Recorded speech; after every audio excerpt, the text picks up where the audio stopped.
the one hand, you can see this, but that's not a lot. And then you see the desert when there is no life. What I would like you to imagine, maybe, that this is a foreshadow of what it's going to be like when the Lord returns. Okay? Because if we drink from this water, guess what?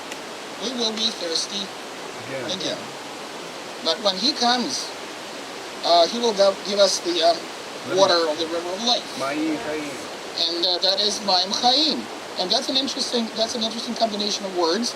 I would maybe like you to remember that if you want to. The word Ma'im, that's for water. It's masculine plural. Okay? And the word Chaim, you probably heard this as a name. Chaim, it's a Jewish name. It means life. But what is fascinating about it, it's plural in Hebrew. In other words, lives, waters, and lives. Isn't that interesting, right? The Hebrew word for life is actually plural. Okay, lives. Right. Okay. So again, it's a foreshadow of something that the Lord prepared for us. And I'd like to give you a New Testament reading, which is also very, very beautiful, from the book of Revelation. The last chapter, chapter 22, right from the beginning. Then He showed me the river of living water, sparkling like crystal, flowing from the throne of God and of the Lamb, down to the middle of the broad street of the city.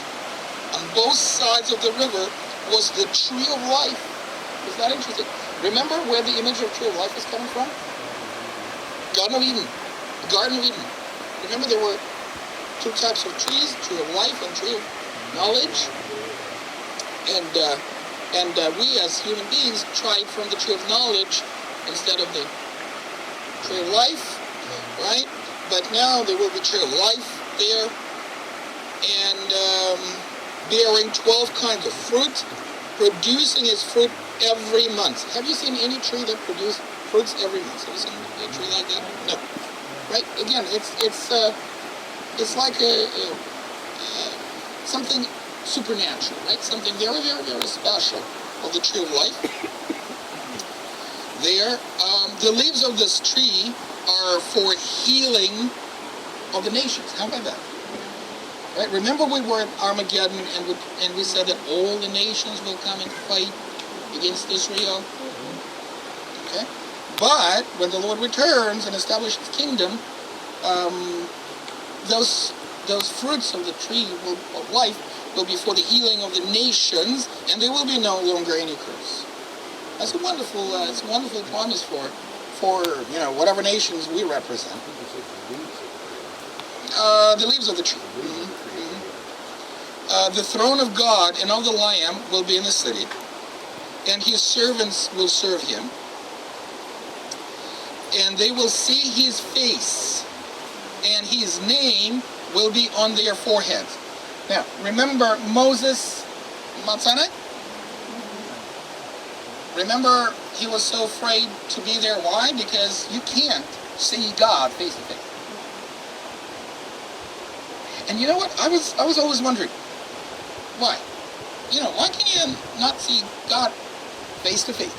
By the way, the same thing the same motive you will see with the high priests when in the days of Jesus, when they go to the temple in the Holy of Holies once a year.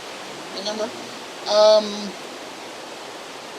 Why would you die if you see the face of God?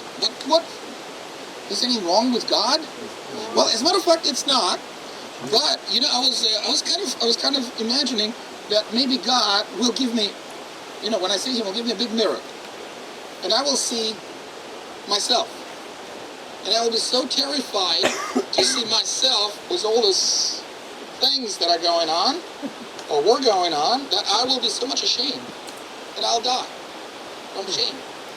And as a matter of fact, you probably know the fact that the high priest in the days of Jesus, when they went to the Holy of Holies, there will be a special robe attached to their belts, because they might die there, and you have to literally pull the body out from the hole. You cannot get in. So you'll have to pull out the body. Yeah, and it's like, but here was when the kingdom comes, you will be able to do that because you're not ashamed anymore, right? There's no sin anymore. And that's one thing. And then his name will be on their foreheads. That's why I read you the Shema today. Remember they mentioned to put the commandments of God on their foreheads. Remember this little box that the Jews have, there. In other words, you will only walk in the ways of God. You will not be able to go any way. There's no other way. That's it. That's it. You're with God. You cannot go any. There's nothing else but God there. And you'll have his name.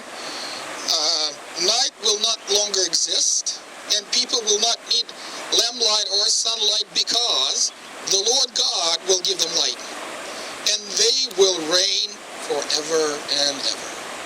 Is that a great promise? I think it's such a wonderful promise. So what you see now is just a foreshadows. Okay, it will be better. It will be harder before.